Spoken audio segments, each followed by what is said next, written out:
Bonjour à toutes et tous, Thierry Tabois pour le troisième rendez-vous Educavox du mois. On est en plein salon Educatech, où vous entendez peut-être un peu un bruit de fond, c'est assez normal. Je suis ce soir ravi d'être avec Patrice Hulez et Thierry Sibieux. Alors Patrice, tu es président de la FINEF, donc, qui est l'association des industries du numérique pour l'éducation et la formation, et puis par ailleurs DG de la société EasyKiss. Tu nous expliqueras un petit peu ce que c'est quand même pour commencer. Puis Thierry, que je connais depuis 30 ans. 30 ans, ouais. 30 ans, ouais. Toi, aujourd'hui, tu es chercheur sur l'Experience Design Lab avec le CNAM et tu es membre de l'Institut pour l'étude des relations humains-robots. Oui, Et puis, by the way, chez Orange. je travaille chez Orange, oui. Voilà. Donc, avant de commencer sur le sujet aujourd'hui, l'école, un lieu, mais pas que. Donc, on va creuser un peu le sujet.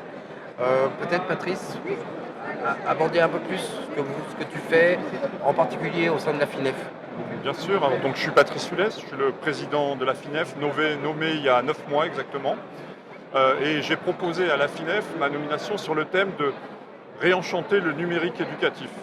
On est quand même face à des challenges économiques, mais aussi des challenges sur l'image même du numérique éducatif, souvent trop associé aux réseaux sociaux à travers les écrans, alors qu'il existe un numérique émancipateur qui va permettre à des enfants, et en particulier des filles, de développer des compétences, de trouver peut-être une voie, ou tout du moins d'apprendre des choses différemment, par le jeu, par la manipulation. Donc je porte la voix de la FINEF pour tous les acteurs du numérique. J'ai voulu aussi élargir le domaine du numérique éducatif porté par la FINEF, et ça on le fait auprès du ministère, auprès des institutions, auprès des collectivités, et on essaye aussi de rencontrer quelques acteurs politiques avec ce message de ce numérique intéressant, ce numérique raisonné qu'on ne doit pas refuser à l'école. Oui, et puis d'ailleurs, c'est le premier webinaire qu'on a fait, c'était avec Serge Tisseron, Oui. Anne Cordier. On est vraiment d'accord avec ton approche. Il y a une logique de maîtrise, d'ailleurs, qui est souvent pas vue par les parents, qui ont tendance à projeter leurs angoisses et leurs propres usages sur leurs enfants.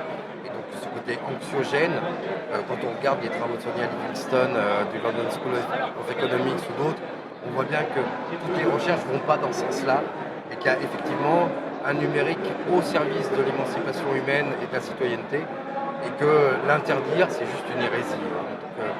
Donc, Thierry, toi de ton côté, tes travaux, ils portent sur quoi exactement? Alors moi, je m'intéresse aux dispositifs d'information et de communication à l'ère numérique, quel qu'il soit, dont celui dont tu viens de parler, bien entendu, à la technologie au service de l'émancipation dans le monde de la technologie.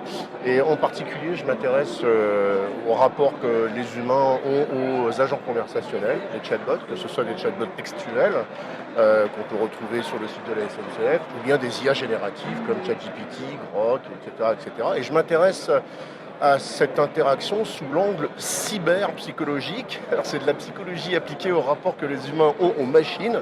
C'est une discipline qui est très récente, elle date de 2019 en France, elle est essentiellement portée par le psychiatre Serge Tisseron. Voilà. Et puis par ailleurs, j'ai d'autres activités donc chez Orange dans la recherche industrielle. J'ai monté une école très récemment avec Manuel Zaclade au CNAM, l'école du design des mutations. Et dans le prolongement de cette école, je suis en train de créer, avec une démarche de démocratie très participative, l'Institut du design des mutations. D'accord, on en parlera peut-être tout à l'heure. Ok. En plus, je crois que tu as des exemples. Alors, je vais commencer directement. L'école est un lieu, mais pas que. Thierry? Oui, alors c'est pas seulement un. Alors c'en est un, bien entendu. C'est un lieu, mais il n'est pas vide. Il y a des tables, des chaises, des tableaux, des tablettes, des tableaux blancs interactifs et d'autres technologies dont tu viens de nous parler. Donc tout ça, on appelle ça des artefacts, et ces artefacts permettent finalement de médiatiser les processus d'apprentissage. Donc c'est un lieu qui est plein d'artefacts médiateurs des élèves entre eux et avec les enseignants. Alors, je lisais un peu plus loin que c'est quel levier de croissance exponentielle de liens socio-émotionnels. Alors c'est un lieu où peuvent se tisser des liens, et aujourd'hui, il y a une bonne quinzaine d'années, même depuis les années 30, des liens pas seulement entre un enseignant et des élèves, c'est-à-dire entre un sachant et des apprenants, mais des liens des apprenants entre eux, avec une forme un peu plus horizontale. Et on le sait aujourd'hui que c'est l'horizontalité et l'apprentissage par les pairs, accompagné par un facilitateur, c'est-à-dire un enseignant qui se meut en mailloticien, qui donne davantage de résultats. Patrice, Alors si nous- tu peux rebondir. Complètement, en tout cas dans notre approche, notre vision de l'école, on voit ça comme un élément de coopération, la coopération entre élèves qui est un facteur fondamental qui crée la citoyenneté. Et donc on met à disposition des élèves des outils qui sont assez simples à utiliser par les enseignants et qui vont faire travailler les élèves sur cette coopération, sur ce développement de compétences, simplement, facilement, en favorisant l'apprentissage par le jeu, l'apprentissage par les pairs. Voilà. Le bon exemple est cette web radio qu'on est en train d'utiliser pour enregistrer ce podcast. Oui, tout à fait, qui permettra d'être amplifié, du coup, de rester. Moi, j'avoue que à titre personnel, j'accompagne des gamins de 30 ans qui ont des difficultés à synthétiser et à noter. Et j'ai remarqué que finalement, je leur présentais Notebook LM, qui est un outil gratuit, de manière à ce qu'il synthétise, qui peut générer des podcasts. Et j'en disais, dans un premier temps, tu surlignes, tu mets les éléments dans Notebook LM, tu complètes avec des sources que tu trouves sur YouTube, parce que tu adores YouTube. Et une fois que tu as ces sources-là, tu crées le podcast. Et donc, tu es déjà rentré dans une première démarche qui était celle d'écrire et donc de te souvenir en mémoire vive. Et puis le podcast, tu vas l'écouter dans le bus. Et donc le bus va rajouter à ta capacité mémorielle. Et tu vas voir que très vite, tu vas gagner en qualité de rendu associé, voire tu en sauras plus que ce que le prof t'a dit. Et en fait, ça marche effectivement.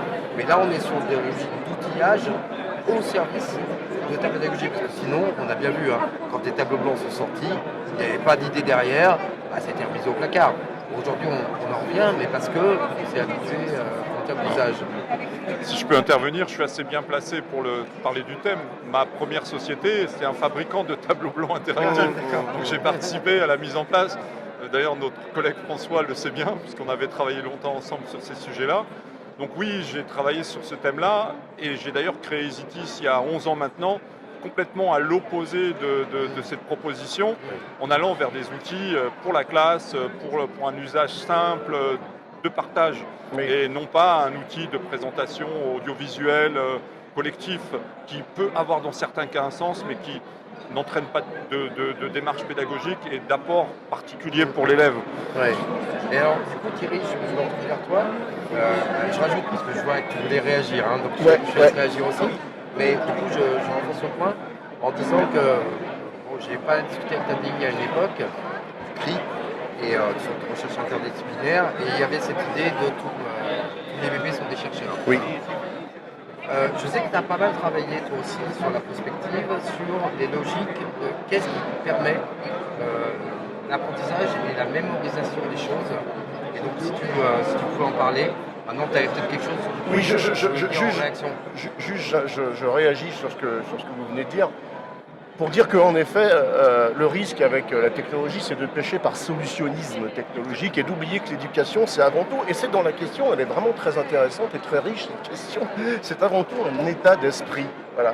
Et cet état d'esprit, il consiste justement à se méfier de la réponse technologique, de la réponse du côté de l'outil, alors même que ce qui est intéressant, c'est de placer l'outil comme un artefact médiateur entre des apprenants avec une scénarisation pédagogique dont l'enseignant, qui s'est mué en facilitateur, est l'auteur. Donc voilà, je ne suis plus vraiment important pendant, je suis important avant pour créer une scénarisation au cours de laquelle des apprenants vont co-apprendre avec des artefacts qui vont médiatiser leurs transactions. Alors j'appelle transaction une interaction qui est réciproquement transformante, voilà, des élèves entre eux. Voilà. Mais ces transactions, comme tu le disais tout à l'heure, elles ont une finalité coopérative, mais finalement, être dans un état de transaction, c'est quoi ? C'est établir des conversations. Voilà. Et ces conversations, elles sont réciproquement transformantes et elles s'effectuent soit de manière synchrone à travers des artefacts qui sont présents dans un espace, un lieu, soit à distance avec tout ce que le numérique nous propose aujourd'hui comme artefacts, médiateurs de coopération à distance, à la condition que tout ça soit bien intégré dans une scénarisation pédagogique avec des consignes claires qui permettent aux apprenants de véritablement apprendre entre eux. Et si je puis me permettre même, il y a 3 facteurs clés de succès pour maintenant répondre à ta question, Thierry. Concernant les dynamiques d'apprentissage, ce sont des pédagogies qui sont d'abord centrées sur les apprenants et pas sur le sachant, détenteur d'un savoir à dispenser de manière verticale, hiérarchique, centrées sur les activités, parce qu'on apprend en pratiquant. Tout à l'heure, tu parlais de ludo-éducation, donc on apprend en pratiquant, on apprend en jouant, on apprend en faisant, voilà. Et pas en étant passif, les fesses assis sur une chaise. Voilà. Et puis le dernier facteur clé de succès, eh bien, c'est centré sur les transactions, justement, c'est-à-dire ce qu'on appelle l'apprentissage par les pairs. Et c'est au cœur de cet apprentissage par les pairs que se déroulent des conversations qui permettent de faire en sorte que j'arrive avec des opinions et je ressors avec des connaissances. C'est quand même magique. Oui, non, mais c'est un élément clé. Et d'ailleurs, c'est quelque chose que moi j'ai remarqué il y a longtemps, parce que j'ai fait ma thèse au Canada, et donc je donnais des cours à McGill. Et très vite, je suis passé à la pédagogie inversée. C'est-à-dire qu'au début, c'était certainement parce que j'étais feignant, parce que je m'étais rendu compte que je mettais 7 heures de préparation pour 1 heure de cours, et puis je destinais quelque chose qui ennuyait tout le monde. Et puis j'ai complètement transformé les choses en disant, vous venez avec vos bagages, et on échange, on dialogue, on converse, mais derrière, il y a un rendu. C'est-à-dire que, en fait, définir un cadre qui était ce que j'appelle bac à sable, et à l'intérieur de ce bac à sable, il y avait toute liberté. Et j'ai vu à quel point c'était performant, à quel point ils retenaient les choses, à quel point ils avaient même envie de travailler sur un sujet sur lequel on n'avait pas trouvé de solution. Ça vous dit quoi Complètement, je dirais que... Alors, j'ai pas un background scientifique comme vous deux vous pouvez avoir, mais j'ai énormément d'expérience. J'ai eu la chance dans le passé de voyager dans le monde entier pour ces fameux tableaux interactifs, et j'ai pu rencontrer des systèmes éducatifs dans le monde entier. Des pays comme le Turkménistan, comme l'Afrique du Sud, l'Australie, le Singapour, la Finlande, des dizaines de pays où je suis rentré dans des écoles, j'ai vu ce qui s'y passait. Et certains types de pédagogie, dont la pédagogie inversée, étaient beaucoup plus développés qu'on le faisait encore en France. Donc on a essayé d'importer ces idées, déjà et développées au Canada, au Québec aussi, ça marche bien avec les établissements francophones. Mais il y a ce type de pédagogie aussi aux États-Unis, dans plein d'autres pays. On a essayé d'importer ça simplement en proposant les outils qui peuvent aider. Je dis pas les outils, on dit toujours, ne font pas la pédagogie, mais ça peut contribuer à aider l'enseignant à transmettre des savoirs. Et ça permet aussi, surtout, et moi je pense que c'est le fondamental, la coopération entre élèves. Oui. On apprend mieux à plusieurs, et quand on travaille sur un sujet particulier en manipulant, on ancre la connaissance dans la mémoire. Enfin, c'est quelque chose auquel on croit fondamentalement. Tu vois, ce que tu viens de dire, c'est prouvé scientifiquement, cette fameuse pyramide. Oui, la pyramide de Kurt-Lewin. Mais surtout, c'est que ce que tu viens de dire, on pourrait le résumer, c'est pas moi qui le dis, c'est un grand pédagogue qui dit « On apprend toujours seul, mais jamais sans les autres ». Et j'adore cette phrase, parce qu'elle est tellement vraie. Bon. Mais oui, ce Kurt-Lewin, dans les années 30, c'est un des premiers chercheurs qui fait des expériences en laboratoire. Et il cherche à mesurer finalement le taux de rétention mémorielle 24 heures après l'émission d'un message, mais selon différents types de modalités. Alors lui, il dit par exemple que face à un cours ex cathedra, donc effectué par un enseignant, 24 heures après, on a retenu 5%. Ça fait mal à l'éducation verticale descendante, ça. Bon. Si on lit, on retient 10%. Si on lit et qu'on voit en même temps, on retient 20%. Si on effectue une démonstration, on retient 30% après 24 heures. Si on discute ensemble, comme on vient de le faire là, qu'on est en train de le faire, on retient 50%. Voilà. Et puis, quand on pratique, quand on fait, quand on joue, on retient 75%. Donc ça milite vraiment pour l'horizontalité. Mais il ajoute, et c'est la base de la pyramide, que là où on apprend le plus, avec 90% de taux de rétention, c'est en enseignant aux autres. Donc la conclusion est terrible. C'est-à-dire que quand on enseigne de manière verticale descendante, ça sert en fait prioritairement à l'enseignant et pas du tout aux apprenants. Bon, et donc ça c'est vraiment une pyramide géniale. Et donc si on remonte d'un cran avec les 75%, ben, c'est la fameuse horizontalité qui est gagnante à tous les coups, à la condition que la pédagogie soit centrée sur les apprenants, les activités et les transactions, c'est-à-dire les coopérations. Et alors d'ailleurs, ça me permet de rebondir de manière plus large, puisque un des motos de l'éducation, c'est quand même de créer les conditions de l'émancipation et de la citoyenneté. Tout à fait. Donc aujourd'hui, et puis même dans l'entreprise, Oui. et donc cette logique-là, finalement, elle se retrouve dans plein d'endroits, elle existe dans plein d'endroits. Aujourd'hui, on sait qu'on est dans une crise de la démocratie représentative, de fait. Donc il existe quand même pas mal de choses. Moi, je pourrais en parler dans l'entreprise. Peut-être que toi, tu peux en parler de tes voyages, Patrice, que tu as vu, ce que tu as vu à l'étranger. Je vais commencer par Thierry, parce que je crois que tu as un cas concret à nous raconter. Oui, alors tout ce dont on parle finalement, qu'est-ce que c'est? Ça relève de quoi? Finalement, ça relève d'une sorte d'élan démocratique qui devrait traverser l'ensemble de l'éducation nationale aujourd'hui pour inverser la tendance et au lieu de faire 80% de vertical descendant et 20% d'horizontalité, eh bien inverser, faire 80% d'horizontalité et puis 20% de vertical descendant.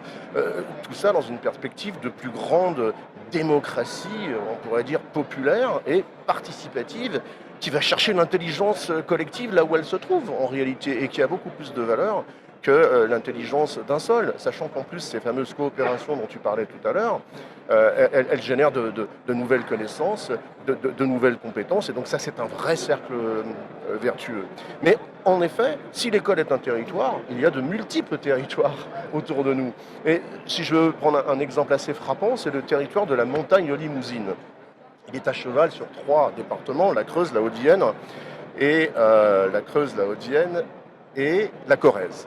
Voilà.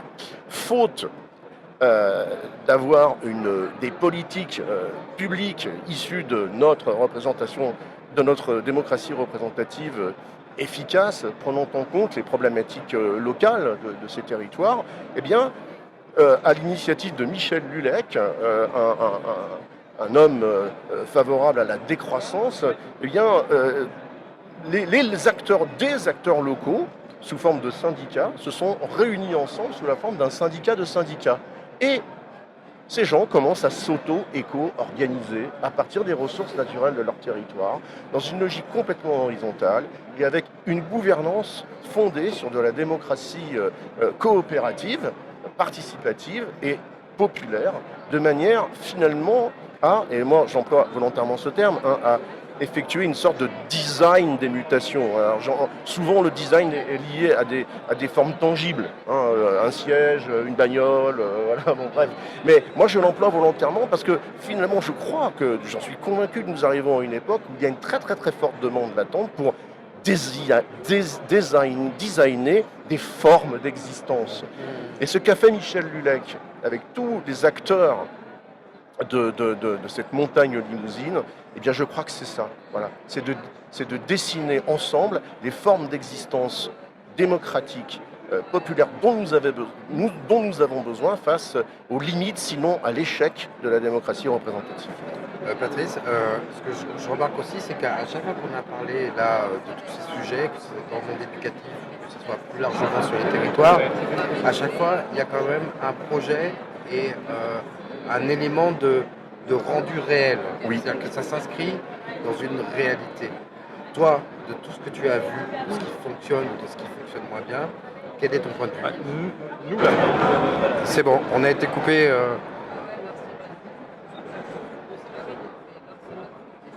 C'est bon, on a été un peu coupé, c'est les lois de la technique. Les lois des artefacts. voilà, exactement. Des fois ça plante, il faut apprendre à s'en servir. C'est d'ailleurs un point que les e-gamers, au sens du e-sport, savent très bien faire. Donc j'étais en train de parler. La problématique, on voit des choses intéressantes, des choses qui fonctionnent dans l'éducation nationale, je vais rester sur notre secteur, et qui sont assez rarement prises en compte ou généralisables, Voilà, donc on essaye de créer cette interface entre ce qui fonctionne et les pouvoirs publics. Bon, les pouvoirs publics, on a bien sûr le ministère de l'Éducation nationale, ça c'est le rôle de la FINEF, on pense, mais aussi les collectivités qui jouent un rôle important. Et pour essayer de passer ces messages, on a créé un totem, quelque chose de facilement transposable, que beaucoup de projets sont intéressants, et nous on a décidé de mettre en place le totem des STIAM. Alors c'est un terme international, hein, les STEAM pour science, technologie, ingénierie, arts et mathématiques. Et en gros, c'est un ensemble d'usages dans la classe, de pratiques pédagogiques qui sont autour de ces outils de collaboration, de coopération. Un des éléments, par exemple, qui est assez moteur, c'est la pratique de la robotique pédagogique. Mais ça dès la maternelle, attention, avec des enseignants qui apprennent à des enfants des déplacements, la droite, la gauche, mais on est déjà dans une forme de compréhension du code. Et moi je pense que pour comprendre l'espace dans lequel on vit, et surtout l'espace dans lequel les enfants vont vivre plus tard, ils ont besoin de cette capacité à décoder le monde. Je suis tellement d'accord, c'est tout un travail qu'on fait avec Dominique Cardon depuis des années sur la question de la culture numérique, où on dit, avant d'apprendre à coder, apprenons à décoder. Exactement. Donc on est dans ce besoin de décoder le monde. On ne créera pas que des développeurs, ce n'est pas l'idée, mais on va créer des citoyens, tout simplement des citoyens éclairés, capables d'arriver au moment où ils vont être confrontés à l'IA aussi, de savoir comment ça fonctionne, d'où ça vient, quelles sont les interactions homme-machine sur ces sujets-là. Et c'est des choses qui doivent rentrer dans l'école aujourd'hui. On ne peut pas s'en passer. Donc l'école est un lieu. Et là, on est aussi face à des problématiques où ça peut être un lieu différent en fonction de l'origine sociale. Et l'origine sociale a un impact sur le type de lieu école. C'est en fonction d'où on vient, on ne va pas avoir la même vision sur les pratiques et on ne va pas ramener à la maison de la même façon les pratiques scolaires. Donc je pense qu'il y a un vrai travail à faire là-dessus. Nous, on a décidé de prendre ce totem des STIAM qui est assez facilement transposable, que ce soit aux politiciens, aux gens du ministère, aux collectivités locales, pour avoir quelque chose de concret à expliquer, mais bien sûr, ça ouvre le champ des possibles sans réelle limite. Et on a quand même beaucoup d'exemples maintenant concrets qui fonctionnent et qu'on essaye de porter. Et juste, je laisse la parole, mais pour rebondir, parce que du coup, ça m'y fait penser. Moi, j'ai construit ma culture non pas sur le côté livresque, mais parce que j'étais passionné de la rencontre de l'autre dans sa différence. Et du coup, j'ai rencontré plein de gens dans ma vie. Des chauffeurs de taxi à Dakar jusqu'à Edgar Morin, etc. Et pour moi, ça a la même valeur, ça m'enrichit en permanence, les artistes, etc. Et j'ai vu l'autre fois un documentaire sur des petits et des plus grands. Et il y avait des enfants différents, on va dire, ça pouvait être handicap, ça pouvait être, etc., dans une pièce. Et en fait, l'enfant devait choisir l'une des deux pièces pour faire copain-copain. Et les petits, en fait, allaient très vite vers la différence. Ils étaient attirés par la différence. Alors que plus tard, vers l'adolescence, il y avait une sorte de refuge vers la normalité. Et avec l'IA, avec ça, enfin, on est encore plus renforcé sur ces questions-là, à la fois d'appréhender la différence, à la fois de conserver un esprit critique, parce qu'on a tous nos biais, les biais humains. Donc Thierry, je te laisse rebondir. Je ne peux être que d'accord avec toi, de toute façon, et on est d'accord depuis 30 ans ensemble, donc c'est pas aujourd'hui qu'on va être en désaccord. Donc oui, la différence, c'est une ressource, de toute façon. C'est elle qui permet les vases communicants, comme en plomberie.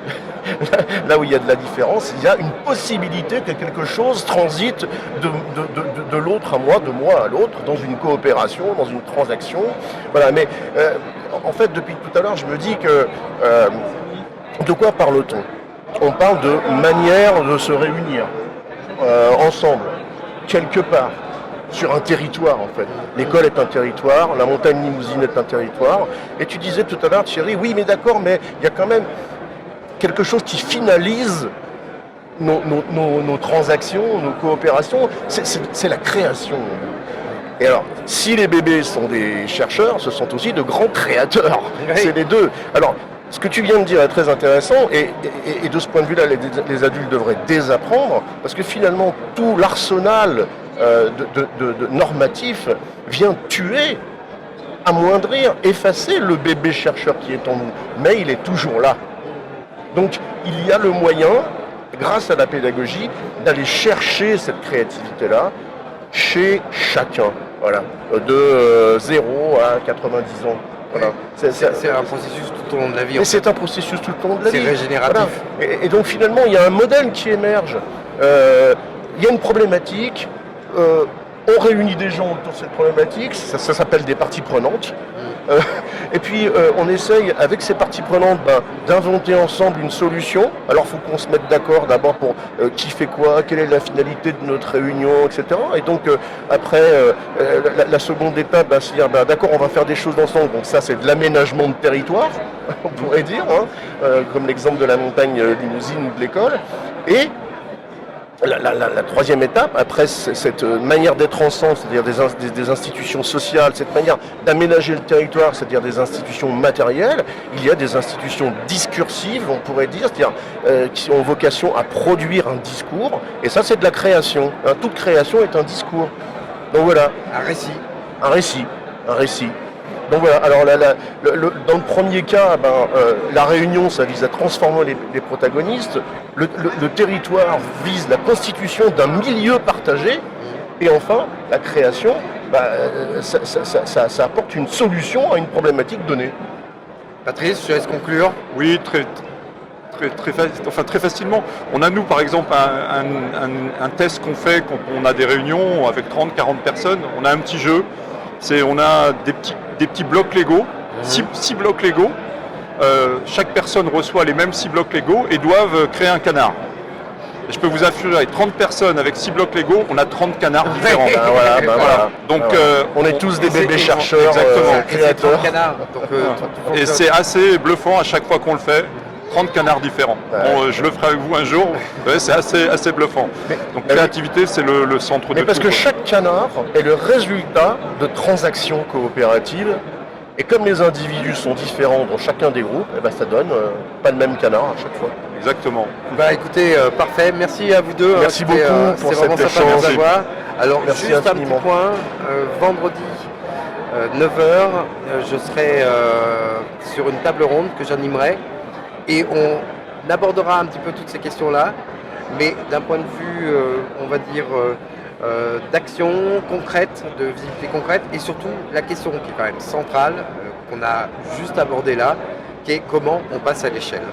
Donc voilà, j'espère que vous serez nombreux sur le salon Educatech vendredi matin 9h pour cette table ronde. Merci à tous et à très vite. Beaucoup. Merci.